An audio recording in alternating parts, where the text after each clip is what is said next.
tarde, Dios le bendiga más. Gloria a Dios. ¿Qué tal? Y si le sonríe a la persona que tiene a su lado y le dice bienvenido al mejor lugar de toda la tierra. Dígale así, bienvenido al mejor lugar de toda la tierra. Así es, Señor. Amén. Este es el mejor lugar de toda la tierra. Sí, Señor. No precisamente por la infraestructura, por el piso que puede hacer, por las paredes o por el techo, no por las bancas. Es el mejor lugar de toda la tierra porque el Rey de Reyes y Señor de Señores está en este lugar. Su presencia hace que este lugar sea el mejor lugar de toda la tierra, casa de Dios y puerta del cielo. Amén. Para mí es un placer estar en esta hora con ustedes para poder compartir el mensaje del Señor que está en el libro de Proverbios capítulo 16. Primera de Proverbios capítulo 16, en el nombre de nuestro Señor Jesucristo.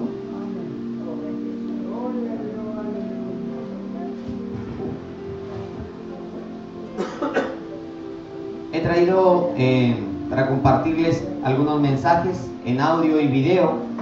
Al final del culto que se acerca y hay varios temas para poder compartirles. Gracias.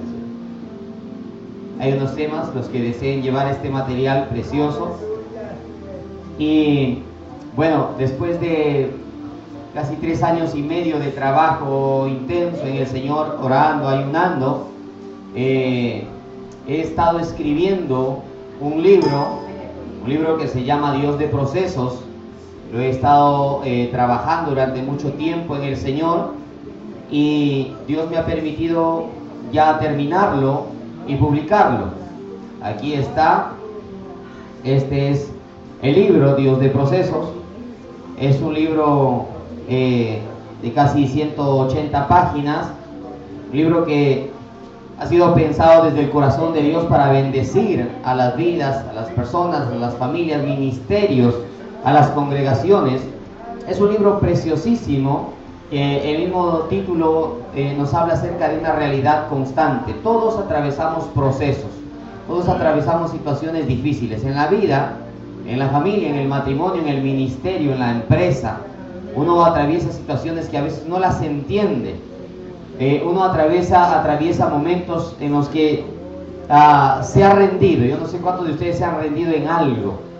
A veces uno se ha rendido de hacer algo. A veces uno ha tirado la toalla, como se dice vulgarmente. Este trabajo que Dios me ha permitido realizar tiene dentro de sí 9 principios para lograr tu milagro, para alcanzar una bendición especial. Esos 9 principios son, en primer lugar, acércate a Dios tal cual eres, que es el primer principio. Es un principio de corte evangelístico, de llamado a tener una relación con Dios sin mirar lo que somos, lo que tenemos o lo que hayamos perdido. El segundo principio es aceptar la voluntad perfecta de Dios. Pero a veces uno no sabe cuál es esa voluntad perfecta de Dios. A veces uno quisiera una señal del cielo, que la tierra se abra, y nos resulta muchas veces difícil. Aquí hay unas pautas, métodos, hay una metodología y una serie de enseñanzas que nos permitirán identificar la voluntad perfecta de Dios y la diferencia con la voluntad permisiva de Dios, que nos suele confundir mucho porque a veces uno piensa que la voluntad permisiva de Dios es también la voluntad perfecta de Dios, y son en realidad situaciones muy distintas. El tercer principio es Dios quiere tu amistad. Habla acerca de una relación genuina con el Señor. La mayoría de seres humanos en toda la tierra dicen que aman a Dios. Si usted se para en un supermercado, vaya al supermercado y se para a preguntarle a todas las personas que ingresan y salen de aquel lugar si aman a Dios, si son amigos de Dios, le van a decir que sí. Pero ¿sabe una cosa? La realidad nos habla de una manera distinta. Amar a Dios, ser amigo de Dios, es mucho más que tener un discurso. Ser amigo de Dios tiene que ver con congregarse, tiene que ver con estudiar su palabra, tiene que ver con mantener una relación a través de la oración. Da ahí una enseñanza maravillosa, una comparación con un genio del deporte. Habla acerca de cómo es una amistad verdadera con el Señor. enfocado en la vida de un hombre que antes fue pecador. El cuarto principio habla acerca de dejar lo que a Dios no le agrada. Todos estamos dispuestos a recibir grandes cosas de Dios, pero muy pocos estamos dispuestos a hacer grandes cosas para Dios. Y la fórmula para recibir grandes cosas de Dios es primero hacer grandes cosas para Dios. A veces todo lo queremos, pero no estamos dispuestos a pagar el precio.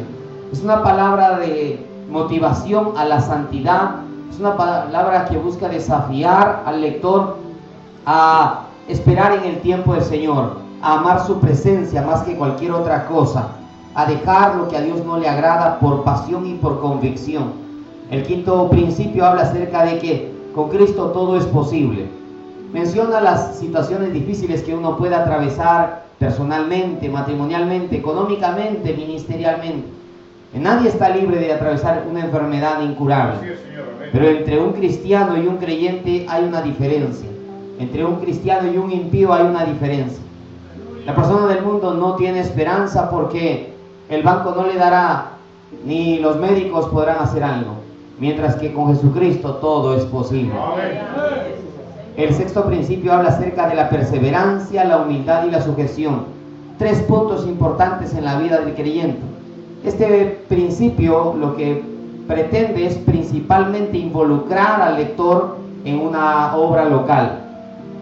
Busca integrar al lector en cualquiera de las áreas que se den dentro de la congregación a la cual él empiece a asistir. Lo que se pretende es que no solamente sea una persona que escuche, sino que haga algo. Habla acerca de las diferencias de los ministerios, de la inteligencia diferencial, de lo que uno puede hacer en el Señor. No todos estamos llamados a dejarlo todo, pero todos hemos recibido por lo menos un don. Y ese don Dios nos lo ha dado para ponerlo en obra, para utilizarlo dentro de su viña. El séptimo principio es: Dios quiere darte lo mejor. Es una invitación a pensar en las promesas de Dios. Es una invitación a aferrarse en aquello que realmente vale la pena y no dejar que por un instante de emoción, por un instante de situación quizá carnal o de desánimo, uno pierda esa bendición de Dios. Habla acerca de esas promesas maravillosas y de cómo muchas personas esperaron en el tiempo de Dios y no se rindieron. El penúltimo principio es: Dios ama a tu familia, y es un llamado a confiar en que Dios va a salvar a la familia de cada creyente. Es un llamado que nos brinda también una responsabilidad, porque Dios está interesado en las familias. Antes de crear a la iglesia, Él creó la familia en Adán y Eva. Y es el deseo de Dios que las familias sean bendecidas en su totalidad. Por eso Jesús no vino a la tierra a simplemente caminar por el desierto, sino que vino a una familia. Hay principios maravillosos ahí y hay también un llamado de responsabilidad, porque lo que busca es involucrar al creyente en la oración por su familia, en el testimonio delante de su familia y en la predicación a su familia. Y el último principio es: sé agradecido. Este último principio habla acerca de que cualquiera puede lograr un milagro, cualquiera puede lograr alcanzar algo importante. Empresarios han logrado levantar un imperio comercial. Hay reyes que han desarrollado superpotencias en el mundo. Los egipcios, los incas, los mayas, superpotencias como los babilónicos en su tiempo, pero hoy solamente son historia. Se quedaron en el pasado. Cualquiera puede llegar a un nivel óptimo, cualquiera puede posicionarse, pero la vida exitosa no consiste en llegar a algo grande, sino en mantenerse.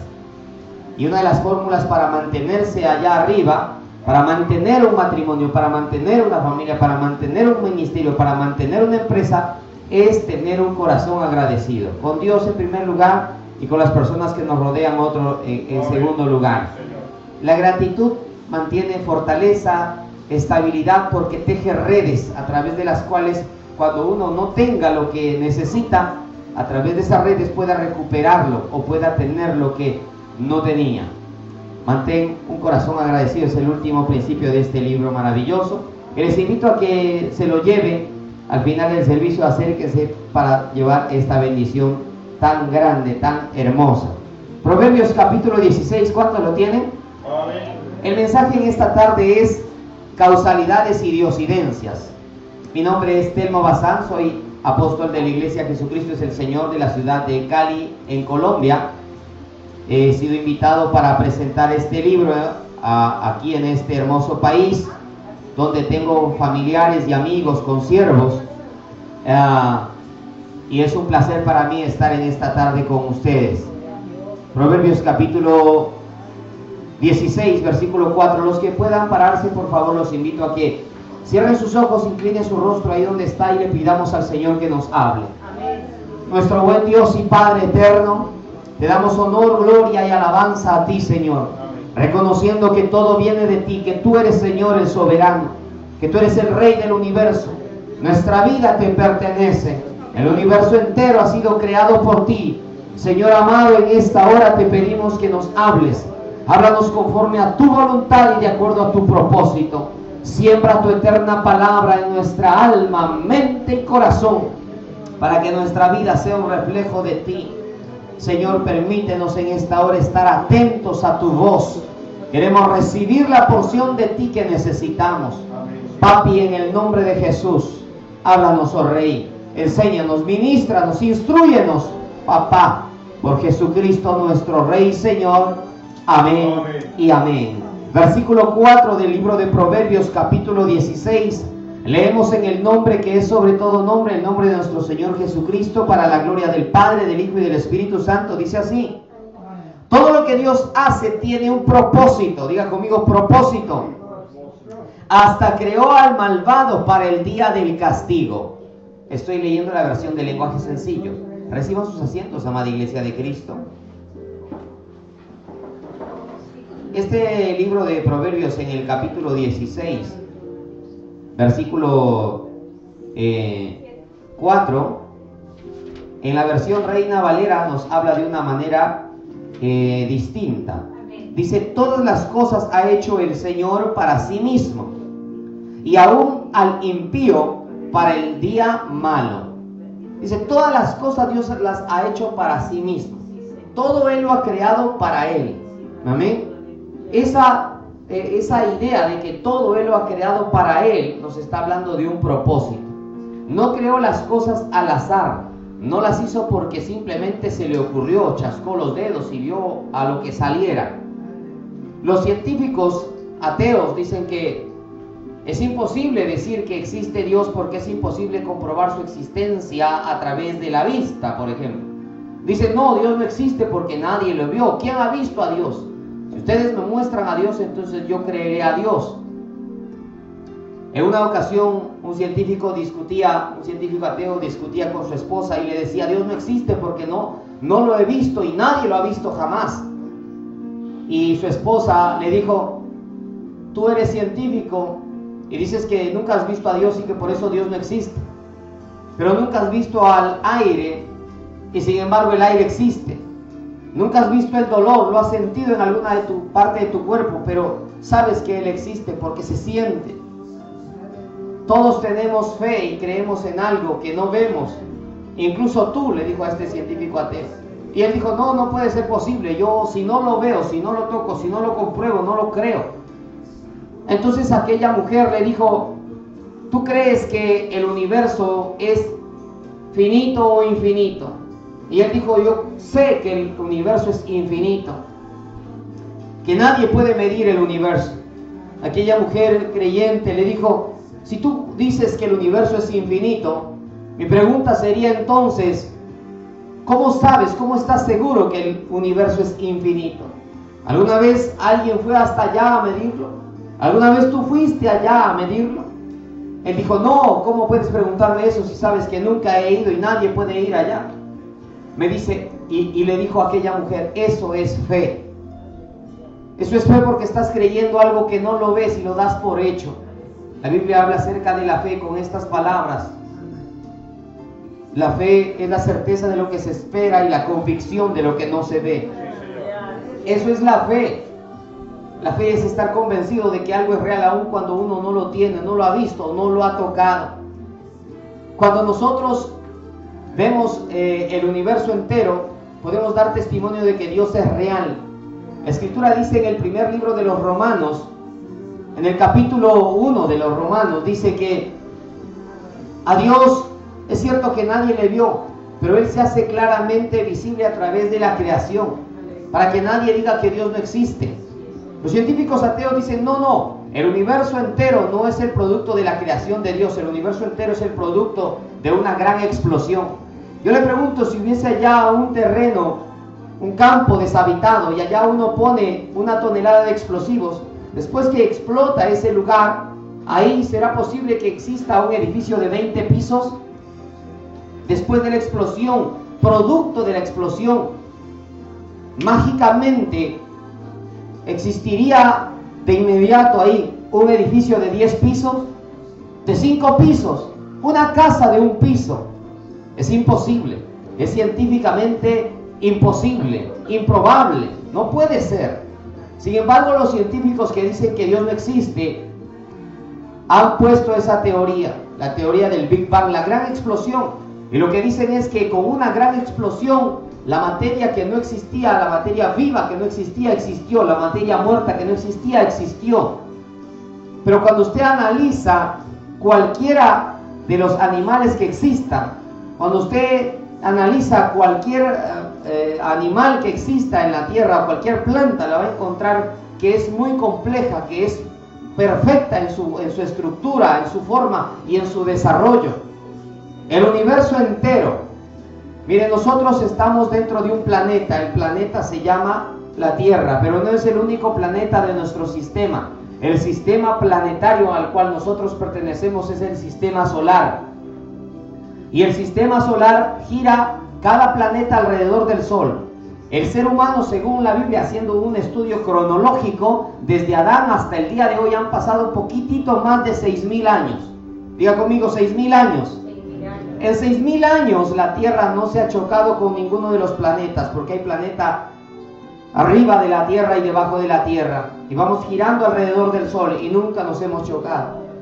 Pero el sistema planetario solar no es el único sistema, existen muchos otros sistemas, porque cada grupo de sistemas forma una galaxia. La nuestra, ¿cuál es su nombre? La Vía Láctea. Miles de galaxias se van moviendo en el universo. Y nuestra Vía Láctea durante por lo menos 6.000 años nunca ha colisionado, nunca se ha estrellado. Sin embargo, en esta ciudad todos los días hay accidentes. Todos los días se producen choques automovilísticos. Todo el tiempo. Son máquinas hechas por el hombre. Son máquinas que en algún momento se chocan, se estrellan, se dañan, que ya no vuelven a servir. Sin embargo, Dios ha puesto el universo en un orden perfecto. Diga conmigo, perfecto. ¿Cómo es posible que alguien pueda decir eso es producto de una gran explosión? Eso es producto de la casualidad.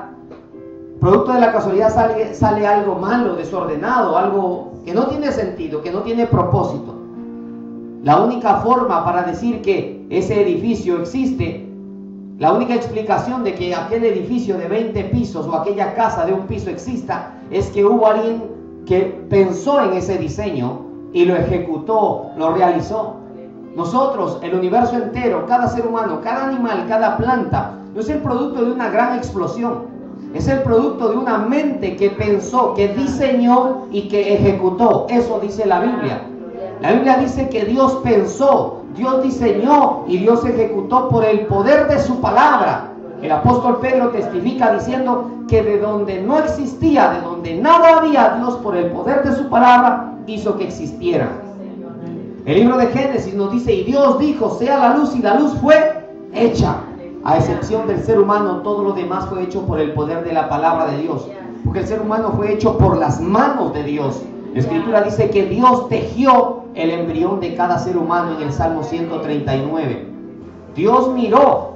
Cuando tú estabas en el vientre de tu madre, el Señor te fue tejiendo. Y naciste. No por el deseo de tu padre ni por el deseo de tu madre, que te hayan querido o no te hayan querido, que te hayan planificado o no te hayan planificado. Eso no obedece a tu existencia en la tierra. Si tú estás en la tierra, no es por un hombre ni es por una mujer, porque la vida no la da un ser humano. La vida la da Dios. ¿Cuántos alaban al Rey por eso? Den una ofrenda de aplausos al Señor.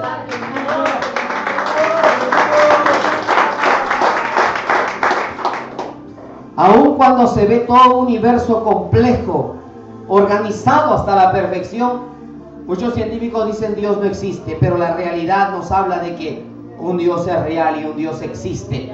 No hay otra explicación lógica coherente. Científicamente es innegable la existencia de Dios, científicamente es comprobable la existencia de Dios, ya sea a través de un registro histórico que es la Biblia, o ya sea a través de lo que menciona la Biblia, las ciudades, los gobernantes, los reyes. La Escritura nos da testimonio de que Dios es real, de que Dios hizo maravillas. Nos da testimonio de los milagros de muchas naciones, de muchas personas utilizadas de una manera sobrenatural por Dios. No es una casualidad la existencia de cada persona. Usted no es una casualidad. Usted no existe porque simplemente alguien haya tenido un mal conteo. Cada persona ha sido puesta en esta tierra con un propósito. Este texto en la palabra del Señor nos dice que Dios lo ha hecho todo. Diga conmigo, todo. Todo Dios lo ha hecho. Lo que se ve y lo que no se ve, todo, absolutamente todo Dios lo ha hecho. Y lo ha hecho con un propósito. Ninguno de nosotros nació siendo cristiano, porque Dios no tiene nietos, Dios tiene hijos. Hay personas que al ser hijos de pastores creen que ya son cristianos, pero no. Para ser cristiano uno necesita tener un momento de intimidad con el Señor, un encuentro, un punto en su vida que marque su existencia. Un punto en su vida en el que tenga un encuentro personal con Dios, un encuentro cercano con el Señor que le permita transformar su vida, reconocerlo como el único Salvador y aceptarlo como su único Señor. Eso es lo que marca la historia de una persona, sin importar dónde haya nacido, sin importar cuánta de su familia sea cristiano o cristiana. No es una casualidad. Dios no hace las cosas al azar. Albert Einstein, uno de los científicos más importantes que la humanidad ha producido, dijo una frase célebre que es: Dios no juega a los dados. Diga conmigo, Dios no juega a los dados. Dios no juega a los dados porque Dios no hace las cosas al azar. Cuando alguien juega a los dados está tirando para ver qué le sale, está buscando algo al azar. Pero Dios no juega a los dados, Dios no hace las cosas al azar. Él no te dio vida porque no tenía otra cosa que hacer. Él no creó este planeta porque no podía ser un planeta distinto. Todo lo que Él ha hecho, lo ha hecho con un propósito. Todo tiene un propósito. El mensaje, les decía, se titula Causalidades y Diosidencias.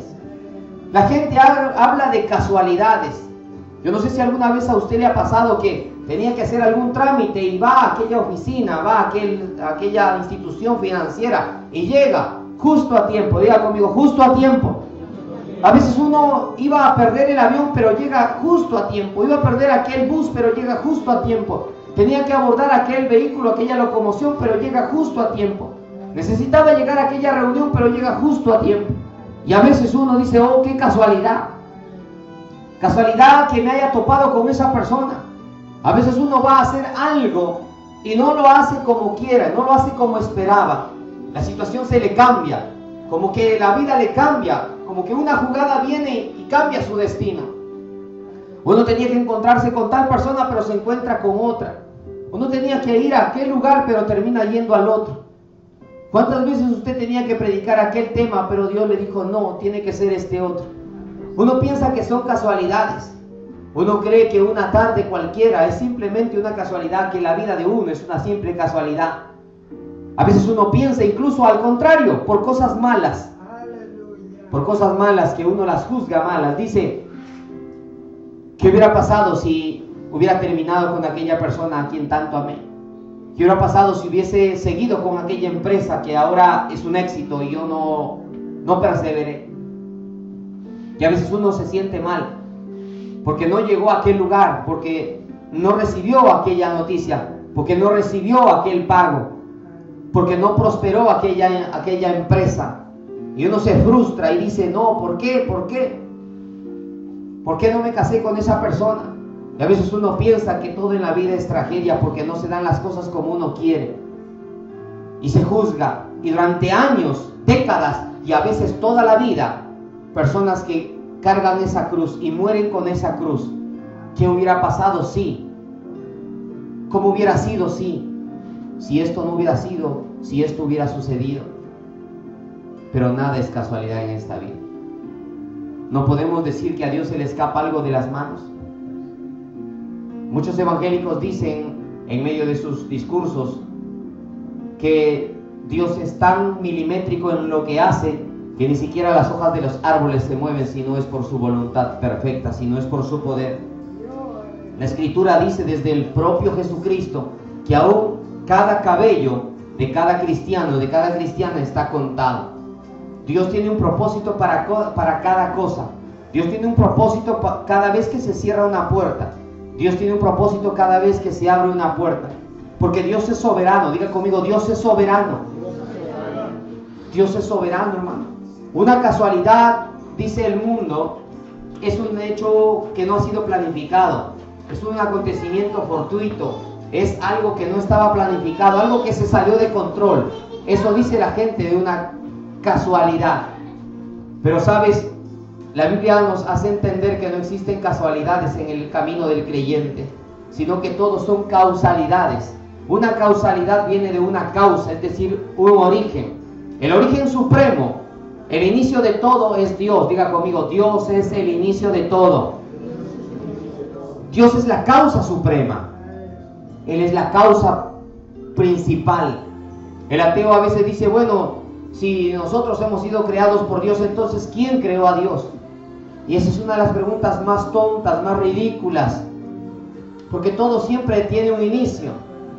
La primera persona que llegó a este lugar, la primera persona que pobló esta ciudad, este país, la primera persona que llegó a este continente, siempre vamos a tener un inicio. Hay un inicio para todo, hay un principio para todo, siempre hay un punto de partida para cada cosa. Los mundiales de fútbol se iniciaron en un año determinado, en una ciudad determinada. Todo tiene un inicio. Y el inicio de todo es Dios. Nadie puede ni debe preguntar quién creó a Dios, porque esa pregunta no tiene sentido. Pero hay gente que sí hace ese tipo de preguntas. Una causa es un propósito, un objeto, una mira, una cosa que se pretende conseguir, que se desea alcanzar. También se dice aquello que indica una intención de hacer o dejar de hacer algo. Cuando, por ejemplo, alguien dice, yo me propongo guardarme en santidad hasta que me case, yo no voy a tener relaciones con ningún hombre, con ninguna mujer, porque ese es mi deseo. Entonces uno dice, no voy a hacer aquello hasta llegar al altar. Por el contrario, uno puede decir, yo me propongo, porque es un propósito, es una causa. Yo me propongo, diría, orar todas las mañanas. Antes de que salga de mi casa, yo voy a orar. Unos minutos siempre, cada mañana, cada día, voy a dar gracias al Señor. Y uno se propone hacer algo, esa es una causa, es un propósito. Dios creó todo el universo, lo creó con un propósito. Todo lo que uno ve y todo lo que uno incluso no ve que existe y que es creado por Dios, tiene un propósito. La Escritura señala diciendo que incluso la persona mala fue creada por Dios para el día del castigo, porque existe un infierno. Hay gente que ha inventado otras cosas como el purgatorio, pero el purgatorio no se encuentra en la Biblia. Usted puede revisar cualquiera de las Biblias que existen. La Biblia latinoamericana, que le llaman la Biblia católica, pueda revisar ahí en ese texto, en los textos deuterocanónicos, y no va a encontrar el purgatorio. No existe en ninguna Biblia. Sin embargo, la han inventado para sacarle plata a la gente, para manipularla, porque a través de las misas, los responsos, lo que hacen es que la gente pague dinero para supuestamente sacarlos del purgatorio, del limbo, y mandarlos al cielo. Y eso es una mentira para sacarle plata a la gente. La Biblia sí habla de un infierno, que es tan real como usted y como yo, que es tan real como la vida y como la muerte. La gente muere y ahí no acaba todo. La Escritura nos da una señal tan importante de tomar en cuenta, En una frase se resume esta señal súper importante. Hay un cielo que ganar y hay un infierno que evitar. La Escritura nos habla que efectivamente Dios ha creado el infierno, pero no lo ha creado para usted ni para mí, no lo ha creado para los seres humanos, lo ha creado para Satanás y sus demonios. Para ellos fue creado el infierno, no para el ser humano. Pero así como Satanás se rebeló contra Dios, traicionó al Señor, de esa manera cualquier persona que traicione a Dios, de esa manera cualquier persona que se rebele contra Dios, está abrazando el deseo del enemigo y está comprando su pasaje para el infierno y evitando que pueda llegar al cielo que fue preparado por Dios. Jesús mismo en San Juan capítulo 14 dice: en la casa de mi Padre muchas moradas hay. Voy a preparar moradas para que donde yo esté, ustedes estén conmigo. Así es, Señor. Jesús en esta tierra nos enseñó acerca de que cada cosa tiene un propósito, de que todo lo que el Señor ha hecho, lo ha hecho con un propósito.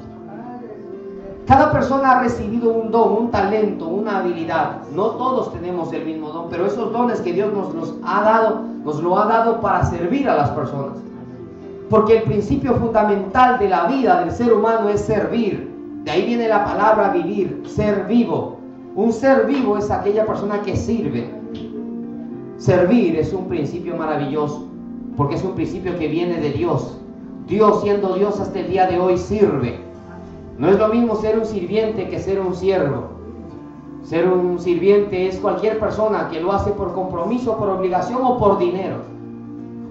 Pero el servicio está reservado para personas que tienen un espíritu grande. Servir. El servicio es maravilloso, hermanos. La palabra de Dios nos habla del servicio y nos dice que nuestro Dios hasta el día de hoy sigue trabajando. Jesús dijo: mi Padre y yo hasta el día de hoy estamos trabajando, no hemos parado de trabajar. ¿Qué es una diosidencia?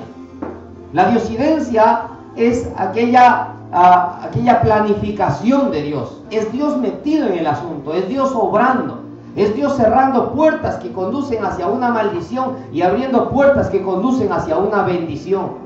¿Cuántas veces se te han cerrado puertas y tú no lo has entendido hasta tiempo después? Tiempo después uno dice: verdad, si me metí en esa empresa, mira cómo hubiera quedado. Cierto, si hubiese dado mi dinero para aquella situación, mira cómo hubiese quedado. Mira, si yo hubiera terminado con aquella persona, mira en qué tragedia me hubiera terminado viviendo. Y uno dice: realmente valió la pena lo que Dios hizo, valió la pena que Dios me cerrara esa puerta, valió la pena que Dios me abriera esta otra. Porque Dios es soberano. La Escritura dice en Romanos 8:28 que a los que aman a Dios todas las cosas les ayudan a bien. Hay un propósito de parte de Dios para aquella persona que se atreve a amar a Dios. Diga conmigo: yo amo a Dios. Diga conmigo: yo amo a Dios. Amar a Dios te va a permitir ser dirigido por Dios, ser dirigida por Dios. Tu vida puede estar segura cuando tú decides amar a Dios, con todo lo que tienes, con todo lo que eres, sin más ni menos, sin tratar de impresionarle, así tal cual eres. Cuando tú decides amarle a Dios y pones todos tus dones, todos tus talentos en sus manos, Él puede hacer algo mejor contigo. Él va a hacer algo distinto contigo, más grande de lo que tú puedas querer, creer, pedir, soñar, porque Dios es mucho más grande y sublime. La Escritura nos habla acerca de esas diosidencias y de cómo en una situación aparentemente sin sentido, un hombre fue bendecido por Dios. El segundo libro de los Reyes, en el capítulo 5, versículos del 1 al 2, nos habla acerca de esos momentos que Dios propicia. Momentos en los que uno se encuentra con alguien, uno se topa con alguien. Usted no nació cristiano, usted no nació cristiana, pero Dios permitió que alguien se le cruzara en el camino. Alguien llegó a tu encuentro, alguien vino y te habló de Dios, pero esa persona tuvo que invertir tiempo, recursos, dones, talentos, habilidades. Unos hemos sido ganados a través de una predicación en la calle, otros a través de un testimonio, otros a través de alguien que nos visitó, quizá un amigo del lugar donde vivíamos, quizá un compañero de trabajo o de estudio, quizá un pastor que vivía ahí cerca. De distintas formas hemos sido ganados por Dios. Unos de una forma, otros de otra forma, en cada lugar, en cada ciudad, en cada país.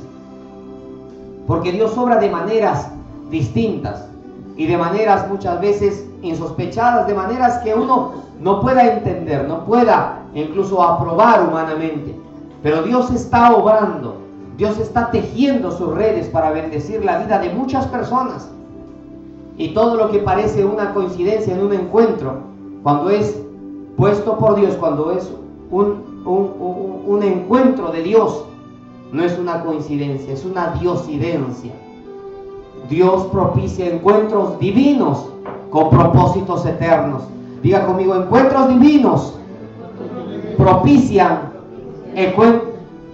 esos encuentros divinos propician o generan o producen momentos divinos, hermano, porque viene del corazón de Dios, porque Dios te permite conocer a ciertas personas en el momento indicado, de la forma correcta.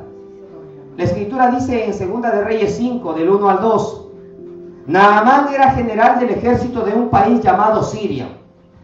Era un hombre muy importante y el rey lo quería mucho porque por medio de él Dios le había dado grandes victorias a Siria. Pero este valiente soldado tenía una enfermedad de la piel llamada lepra. A veces los sirios iban y atacaban a los israelitas, y en una de esas oportunidades tomaron prisionera a una niña que fue llevada a la casa de Naamán para ayudar a su esposa. Aquí la escritura nos habla acerca de un hombre que era importante, un hombre que era rico, un hombre que tenía estatus, que era una persona reconocida. Aun cuando esta persona tenía dinero, tenía estudios, tenía estatus, aun cuando esta persona lo tenía todo aparentemente, desde un punto de vista humano, aun cuando él aparentemente tenía la vida resuelta, había algo dentro de sí. Había un problema, una necesidad en su corazón, porque nadie lo puede tener todo. A veces uno cree que el dinero lo cubre todo, pero no es así. El dinero no lo compra todo. La amistad no puede ser comprada por el dinero. El amor no puede ser comprado por el dinero. La dignidad no compra el dinero. Hay una infinidad de cosas que el dinero no puede comprar. La más importante es la salvación. Ni todo el oro de este mundo, ni toda la plata de esta tierra puede comprar la salvación. La escritura dice que este hombre, aun cuando era rico, tenía problemas en su salud. A veces uno cree que al rico no se le debe predicar de Cristo, que el evangelio solamente debe ser para el pobre, para el humilde, para el enfermo, para la persona que ha sido resignada, marginada, para el leproso. Pero sabes, la escritura nos habla de que toda persona pasa por situaciones difíciles. Toda persona tiene necesidades. Y la necesidad suprema que alberga la humanidad es Dios. No hay una necesidad más importante en el corazón del hombre que Dios mismo. Luis Pascal dijo que cuando Dios creó al ser humano, lo creó con un vacío dentro de su corazón, y ese vacío tiene la forma de Dios. De manera que uno puede buscar, tratar de llenar ese vacío en el corazón del hombre, a través de un hombre, a través de una mujer, a través de vicios, de alcohol, de sexo fuera del matrimonio. Diferentes cosas y personas tratarán de llenar ese vacío en el corazón del hombre, pero nada ni nadie puede llenar ese vacío, porque ese vacío tiene la forma de Dios. Solamente cuando Dios está en ese vacío, en ese corazón, esa persona está completa. Nada más puede llenar al ser humano.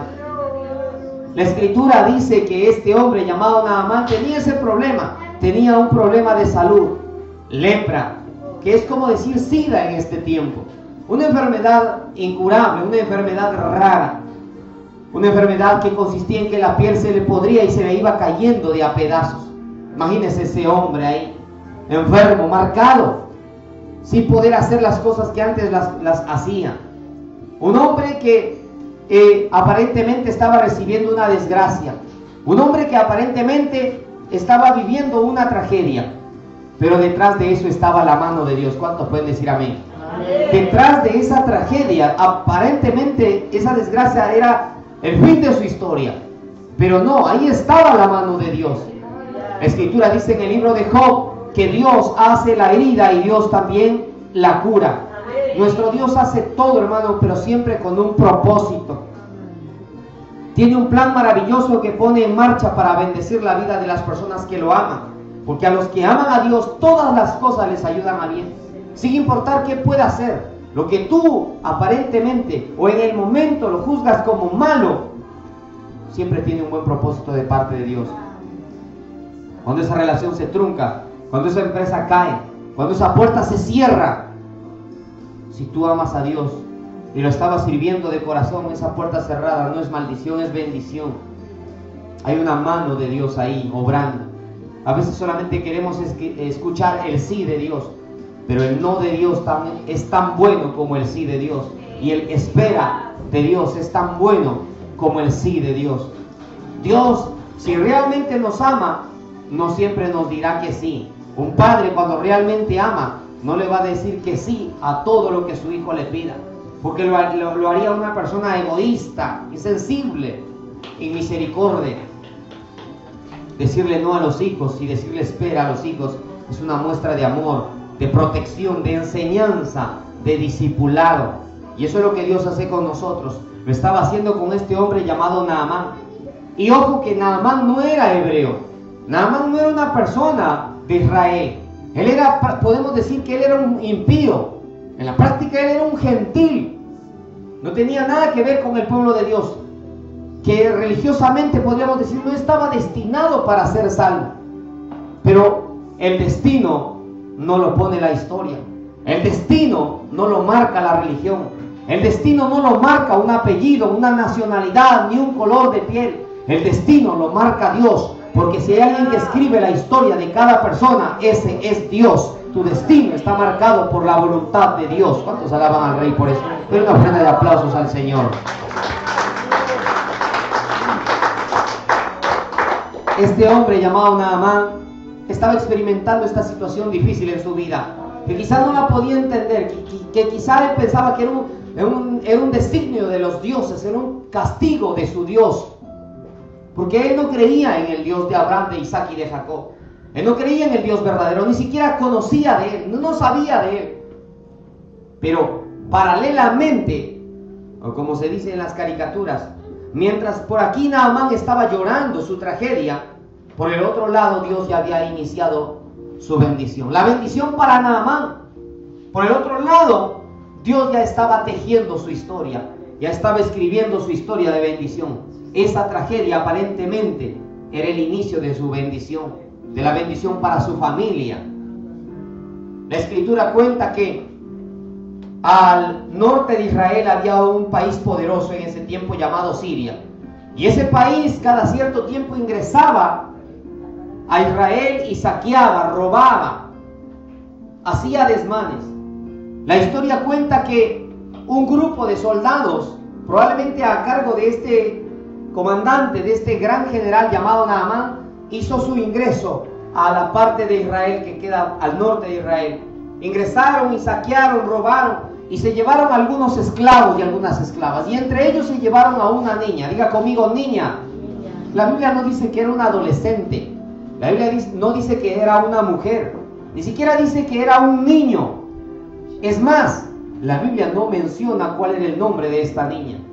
No menciona si esta niña era de estos padres o de aquellos padres. No sabemos cómo eran sus padres, no sabemos de dónde venía esta niña. No se dan mayores detalles de esta niña. Los niños en ese tiempo, para la religión, incluso para el tiempo de hoy, en las religiones del Oriente Medio, los niños no valen, no tienen sentido, no tienen propósitos mayores. Los niños no sirven para cosas importantes. Pero ¿sabe una cosa? Para Dios los niños son importantes. Porque el Señor dice que de los niños es el reino de los cielos. Dios dice que de la boca de los niños y de los que maman Dios ha fundado las fortalezas. Hay iglesias que no tienen interés en los niños, que se preocupan por los jóvenes, que se preocupan por tener un buen ministerio de alabanza, que se preocupan por las dorcas, que se preocupan de repente por el ministerio de hombres o de mujeres, o por ganar más almas con todo un sistema de evangelismo, pero tienen descuidados a los niños. Y no hay mayor error que descuidar a los niños. ¿Sabes por qué? Porque los niños son el futuro de cualquier sociedad, de cualquier congregación. Una congregación que no trabaja con niños, una congregación que no tiene niños, una institución que no está formando niños, está condenada a morir en la historia. Toda congregación, toda iglesia local debe tener un plan de trabajo, de impacto en su sociedad, en el lugar donde vive, en su villa, en su comunidad, en su urbanización, en su asentamiento humano, en su población. Está llamado a trabajar con los niños, porque esos niños impactarán a sus padres, esos niños impactarán a su familia, esos niños un día crecerán, dejarán de ser niños, y un día ese niño al cual se le predicó la palabra de Dios, como Timoteo, será un pastor, un evangelista, un apóstol, un profeta, un salmista, un médico, un abogado, un presidente. Los niños no se quedan niños toda la vida. Los niños no mueren niños, los niños crecen y se forjan. Pero el niño es lo que se le sembró en ese tiempo. Toda persona es el resultado de lo que recibió en su niñez. Por eso dijo aquel proverbista que cuando se instruye al niño en su camino, aun cuando fuere viejo, no se apartará de él. Los niños son importantes para Dios y son empleados por Dios. Dios utilizó a un niño para darle de comer a una multitud. Y ahora Dios está empleando a una niña para llevar su palabra. Esta niña quizá no era la mejor cocinera. Esta niña de repente no era una salmista. Quizá no sabía tocar ningún instrumento. Quizá no tenía una voz tan maravillosa como la suya. Quizá no tenía la capacidad de predicar como usted la tiene, o el dominio de la Biblia como usted la tiene. Quizá no tenía las habilidades que usted tiene. No era un niño, era una niña. No era un adulto, usted es un adulto. Es una persona ya con muchos derechos y que quizá con más beneficios que esta niña. Ella era insignificante para ese tiempo. Ella era marginal para la religión, no era importante. Pero para Dios sí era importante. La próxima vez que alguien te diga que no eres importante porque eres mujer, que no eres importante porque no tienes la economía de aquellos, que no eres importante porque no sabes hacer lo que aquel hermano, lo que aquel ministro, lo que aquel siervo, la próxima vez que alguien te haga sentir que no vales la pena porque no tienes esto, porque no tienes aquello, recuerda a esta niña y recuerda que esta niña fue importante porque Dios la había formado.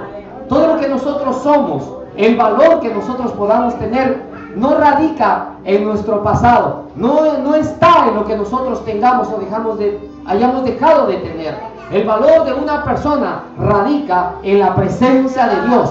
Vales porque Dios te ama, vales porque Dios se ha fijado en ti, vales porque eres imagen y semejanza de Dios, y si aceptaste a Jesús como tu Salvador, vales porque no eres cualquier cosa, ahora eres real sacerdocio, nación santa, pueblo adquirido por Dios. Tu nombre puede ser que no sea importante para tu sociedad, pero tu nombre está escrito en el libro de la vida, el texto más importante en toda la historia, que al final de cuentas cuando muramos, si el nombre está escrito ahí, será más importante que si está escrito en la revista de People o en la revista de Record Guinness o en cualquier revista de este mundo. Alabado sea Cristo. Dale fuerte las palmas al Rey.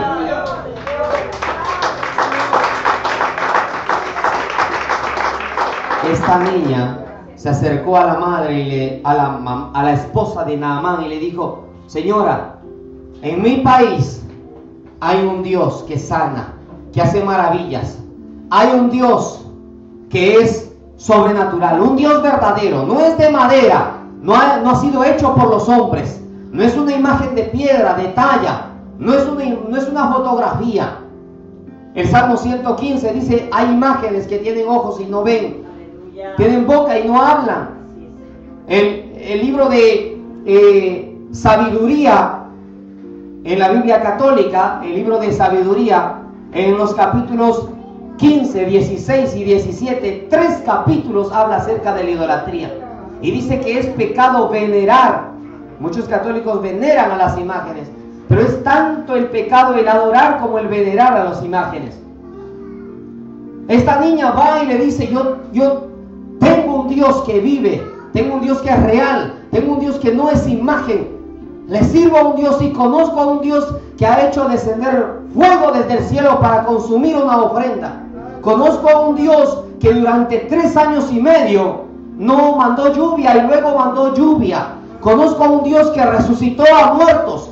Un profeta llamado Elías fue llevado por Dios al cielo. Y este Dios que se llevó a ese profeta Elías Un día lo llevó a la casa de una viuda en Sarepta, y en aquel lugar mi Dios multiplicó los alimentos durante años. No escaseó el aceite de su vasija, ni escaseó la harina de su tinaja. Ese Dios sobrenatural, ese Dios que liberta, que hace maravillas, que resucita a los muertos, puede curar esa lepra como curaría una gripe.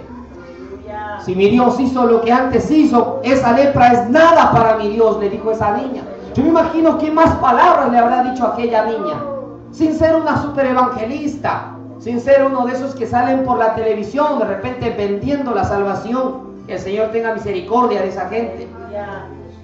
Esa niña, hermano, con la simpleza de su corazón, con un testimonio de fe, creía en un Dios vivo. Hay gente que habla de Dios pero no cree en un Dios. Hay gente que canta a un Dios pero no cree en un Dios.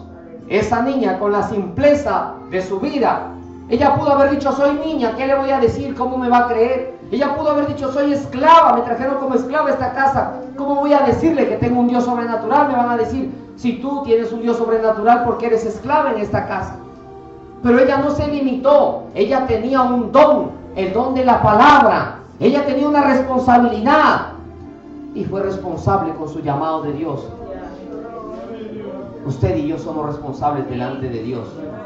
No podemos callar, no podemos negar, no podemos avergonzarnos. Romanos 1:16 dice: porque no me avergüenzo del Evangelio, es poder de Dios para salvación de aquel que cree.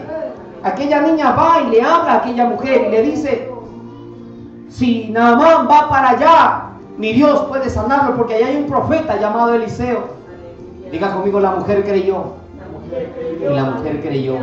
La mujer creyó y va y le cuenta a Naamán y le dice: mi amor, hay un Dios allá en Samaria, en Israel, que hace maravillas, ha resucitado a muertos. La niña me ha contado que ha resucitado a 2 muertos ya. Un hombre llamado Elías, Dios lo utilizó para resucitar a un niño muerto y se lo llevó al cielo, pero dejó un sucesor, Eliseo, y ese Eliseo oró por otro niño muerto y también Dios lo sanó, lo resucitó. Si resucitó a un muerto, ¿cómo no te va a curar de la lepra? Diga conmigo: él creyó. El general creyó. Y luego que el general creyó, va y le habla al rey, le dice: mi rey, allá en Samaria, en Israel, hay un hombre de Dios que le sirve a este Dios sobrenatural, que sana, que liberta, que hace maravillas, que nada es imposible para él. Diga conmigo: el rey creyó. El rey creyó. Por una simple niña, por una insignificante niña. Nadie es insignificante delante de Dios. Nadie es inservible delante de Dios. Sin importar la edad que tú tengas, le sirves al Señor. Eres importante para Dios. Sin importar cuál sea tu estatus, tu economía, tu condición social, económica, eres importante para Dios. Porque lo que tú tienes es lo que Dios ha querido que tengas. Y eso que tú tienes es importante para Dios. Dios a todos nos llama a servirle. Dios a todos nos llama a hacer algo para fortalecer y ensanchar su reino. A todos no nos va a llamar Dios a hacerlo todo. Yo estudié en la Alianza Francesa, estudié antropología social en una de las mejores universidades de mi país. Me gradué con honores. Fui director de una revista, escribí para instituciones importantes a nivel secular. Todo lo dejé por el Señor. En este momento de mi vida, lo único que hago es predicar el Evangelio de Cristo. Voy a ciudades, montañas, a valles, a donde el Señor me lleve. A veces a pie, a veces en animales, a veces en buses, a veces en aviones. A veces comiendo una cosa, a veces comiendo otra. Sin importar qué, sin importar cuándo, sin importar dónde. Pero Dios me llamó de esa forma. Dios a todos no nos llama de la misma forma. Dios a todos no nos llama a dejarlo todo, pero a todos Dios nos llama a hacer algo por su obra. Y lo que Dios te ha dado, lo debes emplear para fortalecer y ensanchar su reino, sin importar qué es lo que sea. Porque lo que otros juzgan que no es importante, lo que tú puedas creer que no es importante, para Dios sí es importante. Esta niña entonces empleó aquello, y por una aparente simple niña, una mujer creyó, su esposo creyó, una familia creyó, un rey creyó, una nación fue impactada por Dios a través de una simple niña. Hubo una transformación, un encuentro divino, una aparente casualidad, una enfermedad que no tenía sentido, una enfermedad que aparentemente era tragedia y desgracia, una niña que aparentemente había sido robada, secuestrada de su familia, sin ningún fin, sin ningún propósito noble, aparentemente una vida de miseria. ¿Qué pasó al final con esa niña? Dios lo sabe, pero no fue malo. ¿Qué pasó finalmente con la salud de ese hombre? Usted lo sabe porque la Escritura lo registra. No voy a seguir con la historia porque no es el propósito de la predicación. Dios genera encuentros divinos con propósitos eternos. Dios hace que la gente se te cruce en el camino con un propósito. Y Dios permite que tú te cruces en la vida de otras personas con un propósito. Y el propósito es bendecir. Dios quiso bendecirte. Por eso puso a aquella persona a tu lado. Y hoy Dios quiere que tú seas de bendición.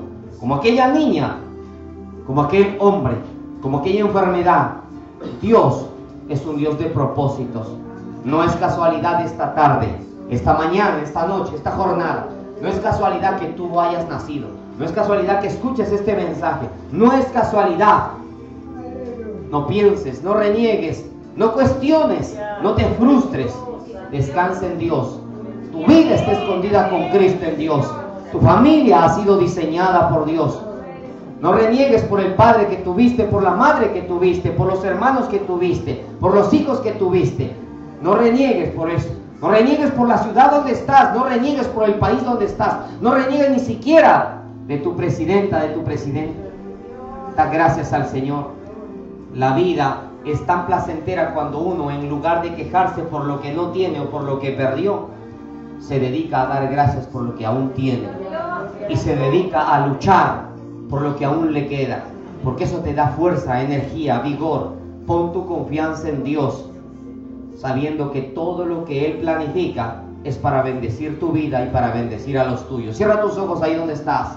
Padre eterno y Dios de la gloria, le damos gracias, Señor, porque entendemos que todo tiene un propósito, que todo en la vida tiene un propósito y una razón de ser, que nuestra vida no es una casualidad, que nuestra vida, Señor, no ha sido un hecho fortuito, que no está, Señor, nuestra vida suelta en esta ciudad, en este país, ni en este planeta.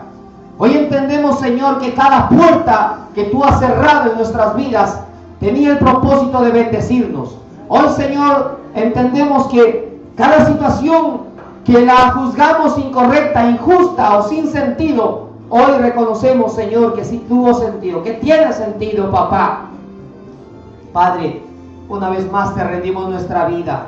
Una vez más te rendimos, Señor, nuestra familia. Una vez más, Señor, te rendimos nuestros tiempos, porque tus tiempos son los mejores. Tus tiempos son perfectos. Los tiempos te pertenecen, papá. Tú sabes cuándo, tú sabes con quién, tú sabes cómo. Padre, te rendimos todo lo que somos y todo lo que tenemos una vez más.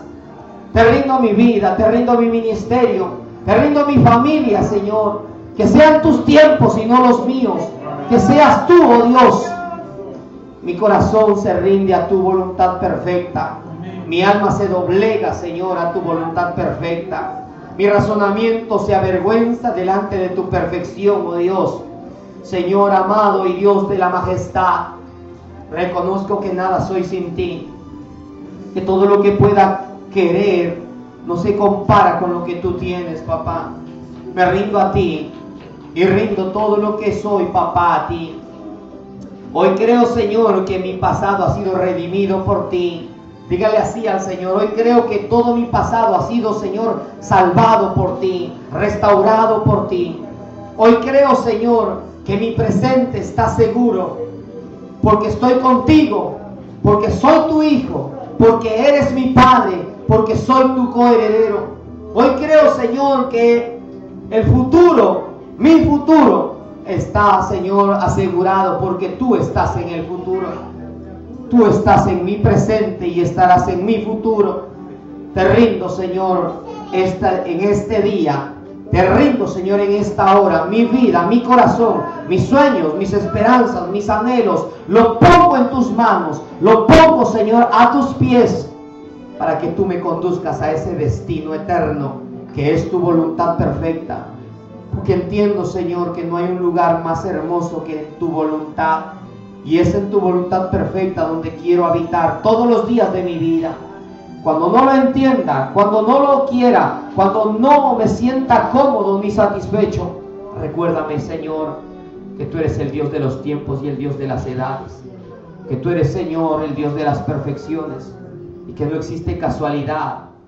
Que todo es una causa. Que no existen coincidencias. Que todo es una diosidencia. Porque mi vida está en tus manos. Padre, en el nombre de Jesús, hágase en nosotros conforme a tu voluntad. Que sea tu voluntad y no la nuestra. En el nombre de Jesús. Amén, amén. Y amén. Levante sus manos al cielo y diga conmigo: gloria a Dios. Gloria a Dios. Gloria a Dios. Gloria al Rey para siempre. Póngase sobre sus pies. Denle un abrazo a la persona que tenga a su lado y dígale: confía.